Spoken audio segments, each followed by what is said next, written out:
పెళ్లి కాని అబ్బాయిల మైండ్ సెట్ ఎలా ఉంటదంటే, ఇది కేవలం జాబ్ చేసే పిల్లకాయల గురించే చెప్తున్నాను. వాళ్ళ మైండ్ సెట్ ఎలా ఉంటదంటే, నాతో పాటు జాబ్ చేసే అమ్మాయి ఉంటే బెటర్‌గా ఉంటది. నాతో పాటు సంపాదించే అమ్మాయి బెటర్‌గా ఉంటది. ఎందుకంటే, నా సంపాదనకి ఆ అమ్మాయి సంపాదన తోడైతే, నా కుటుంబం డెవలప్ అవుద్ది. నేను డెవలప్ అవుతాను.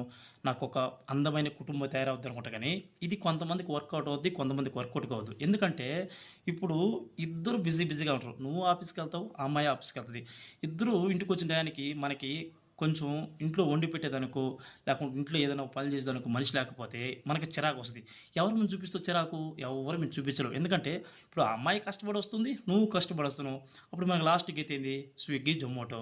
నేనేమంటానంటే నీకంటే తక్కువ చదువుకున్న అమ్మాయిని, నీకంటే జాబ్ చేయని అమ్మాయిని పెళ్లి చేసుకుంటే నీకు కొంచెం బెటర్‌గా ఉంటది. ఎందుకంటానంటే ఇప్పుడు ఒక పల్లెటూరు అమ్మాయిని నువ్వు తీసుకొచ్చి పెళ్లి చేసుకున్నావనుకో, ఆ అమ్మాయి ఈ సిటీ లైఫ్ ఎలా ఉంటదో తెలీదు. ఈ సిటీలో తీసుకొచ్చిన తర్వాత నువ్వు కొంచెం ఈ సిటీ లైఫ్ అలవాటు చేస్తే నిన్ను చాలా అపురూపంగా చూసుకుంటది. అబ్బా! నా భర్త మంచోడు కదా!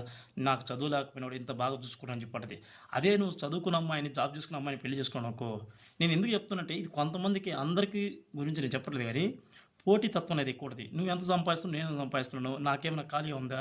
నీతో పాటు నేను కూడా ఆఫీస్‌కెళ్ళొస్తున్నాను. నాకెక్కడ ఖాళీ ఉంది? అని చెప్పి నీ ప్రతిదానికి ఇద్దరు చిరాకు పడుతుంటారు. ఇక్కడ ఇద్దరిది తప్పుంది. ఇక్కడ నేనేమంటానంటే, నువ్వు జాబ్ చేస్తుంటే, నువ్వు జాబ్ లేని అమ్మాయిని చేసుకుంటే నీకు బెటర్‌గా ఉంటది.